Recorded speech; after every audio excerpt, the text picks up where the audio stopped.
భార్గవి.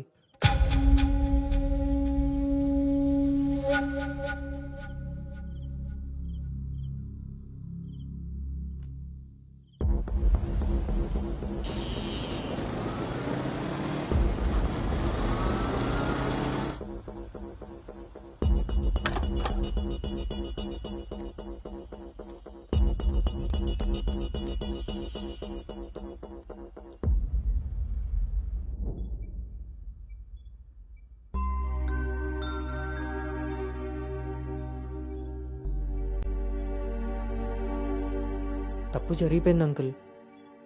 నిజం తెలుసుకోకుండా మాట్లాడి మా మావయ్య తప్పు చేశారు. నిజం తెలిసి మాట్లాడకుండా నేను తప్పు చేశాను. మీ కుటుంబం గురించి తెలిసి కూడా నిర్ణయం తీసుకొని మా నాన్న తప్పు చేశారు. ఆ రోజు మా మావయ్య చెప్పిన రిషి ఎవరో కాదు అంకుల్, ఇప్పుడు మీ ముందు నిలబడ్డ గౌతమే. లైఫ్ చాలా విచిత్రమైంది అంకుల్. తప్పు చేసే టైంకి మంచి ఎలా ఉంటుందో తెలియనివ్వదు. అది తెలిసే టైంకి చేసిన తప్పు నుంచి మనల్ని బయటికి రానివ్వదు. నేను ఇప్పుడు అదే పరిస్థితిలో ఉన్నాను.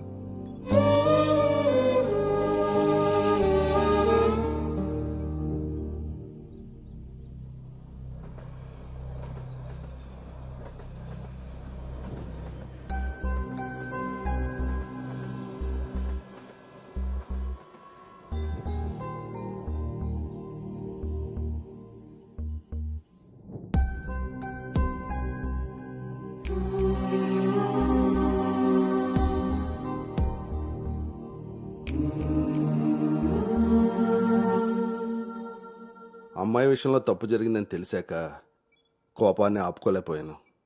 మీ విషయంలో తప్పు చేశానని తెలిసాక మీ ముందు తలెత్తుకోలేక నిలబడ్డాను.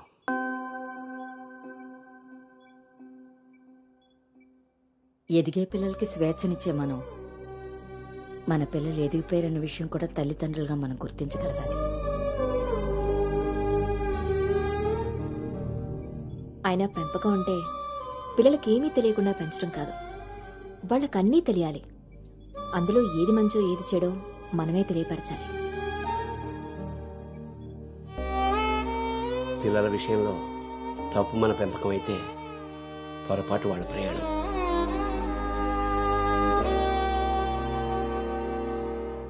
మనం మోస్తున్న పల్లెకిలో కూర్చున్నది మన పిల్లలు. వాళ్ళు బాధ పెట్టారని దింపేయగలవా? మనం బాధపడ్డామని వాళ్ళని వదిలేయగలవా? మన జీవితాంతం వరకు వాళ్ళని మోస్తూనే ఉంటాం. పిల్లలు కదా. మనం ఒకరినొకరు అర్థం చేసుకున్నాక ఇంకా కావాల్సింది కన్నీళ్లు కారణాలు కాదు.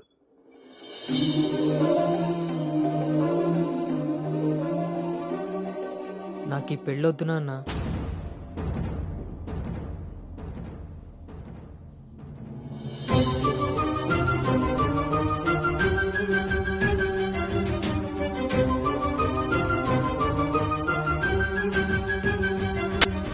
అసలు ఇది ఎలాంటి పెళ్ళమ్మా?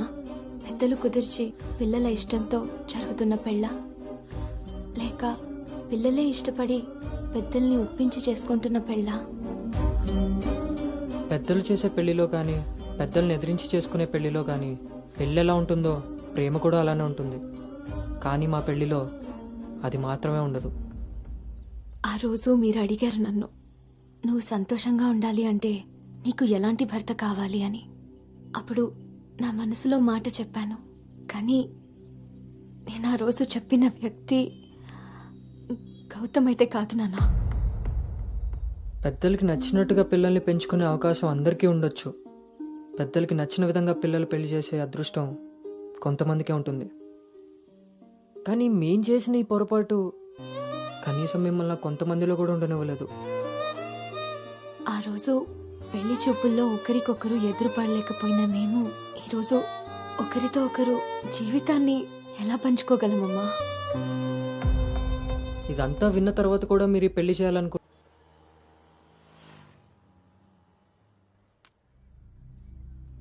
చిన్నతనం నుంచి నువ్వు నేను ఒకే ఊర్లో పెరిగాం. నిన్ను తాకిన గాలే నన్ను తాకింది, నువ్వు తాకిన నెలనే నేను తాకాను. మన పరిచయం విచిత్రం. మన ప్రయాణం ఇంకా విచిత్రం.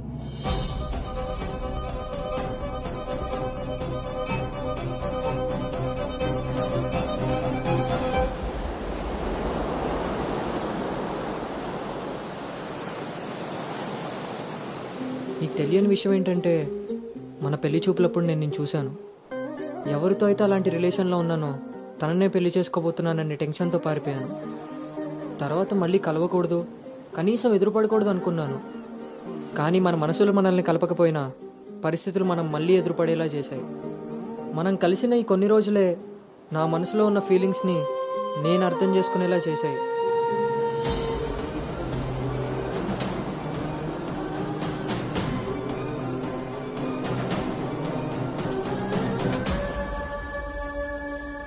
ప్రేమ అందంతోనూ ఐశ్వర్యంతోనూ పుడుతుందని తెలుసు, కానీ కేరింగ్ వల్ల కన్సోలింగ్ వల్ల పుడుతుందని నా విషయంలోనే తెలుసుకున్నాను.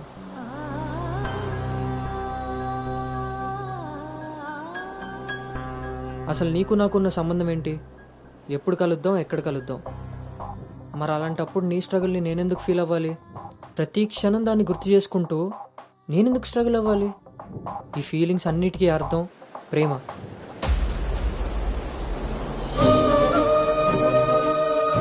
ఆ విషయం చెప్తే నన్ను తప్పుగా చూసి దూరం చేస్తావేమో అన్న భయంతో చెప్పలేకపోయాను. కానీ నువ్వు పెళ్లి చూపులకు ఒప్పుకున్నాక అర్థమైంది అది డౌట్ కాదు, నిజమని. ఎందుకో తెలుసా? నిన్ను చూసుకోవడానికి వచ్చే పెళ్లి కొడుకు నేను కాదని నీకు తెలుసు కాబట్టి. నువ్వు అక్కడ పెళ్లి చూపులకు ఒప్పుకున్నావంటే ఇక్కడ నన్ను లవ్ చేయట్లేదనే కదా. మరి నేనెందుకు ఒప్పుకున్నానో తెలుసా? నన్ను చూస్తే నువ్వు ఎలాగో నచ్చలేదని చెప్తావు. ఆ మాట విని నా మనసు బాధపడుతుందని తెలిసినా మా నాన్న మాట కాదనకుండా వచ్చినందుకు కనీసం ఆయనైనా సంతోషపడతారని వస్తానన్నాను. నేను పల్లవిని దాటి అనుని చేరడానికి చాలా ప్రయత్నించాను, కానీ చివరికి రిషిగానే మిగిలిపోయాను. అలానే నా మనసులో మాట ఎవరికి చెప్పకుండా ఉండలేను. అను నీతో కలిసి తిరగడానికి పరిచయం సరిపోయిందేమో కానీ నా ప్రేమని చెప్పడానికి ధైర్యం సరిపోలేదు. నేను నిన్ను ప్రేమిస్తున్నాను అని గట్టిగా చెప్పాలనిపించింది, కానీ అప్పుడు ఎలా చెప్పాలో తెలియలేదు. ఇప్పుడు ఏం చేయాలో అర్థం కావట్లేదు. అందుకే నా అనుకు ఏదైతే చెప్పాలనుకున్నానో దాన్ని తన సోల్మేట్ అయిన నీకు చెప్పుకుంటే కనీసం రిలీఫ్ అయినా దొరుకుతుందని చెప్తున్నాను.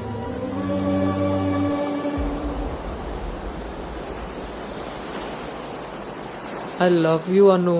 I love you Anu. I love you Anu.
Gautam, నేనొకటి అడగనా? ఇప్పుడే కదా అయింది, మళ్ళీనా? ఛీ, అబ్బా, అది కాదు.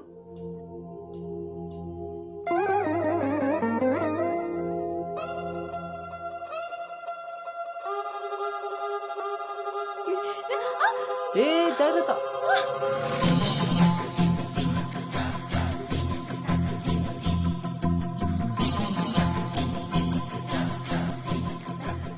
ఆ రోజు కూడా రైల్వే స్టేషన్లో ఇలాగే పట్టుకోవచ్చు కదా, ముద్దెందుకు పెట్టేశా?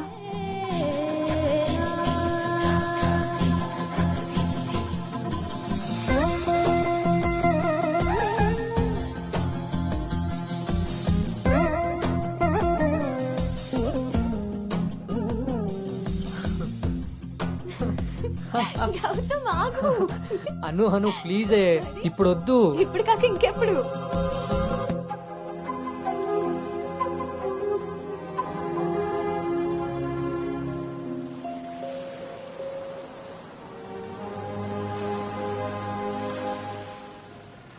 దరనారే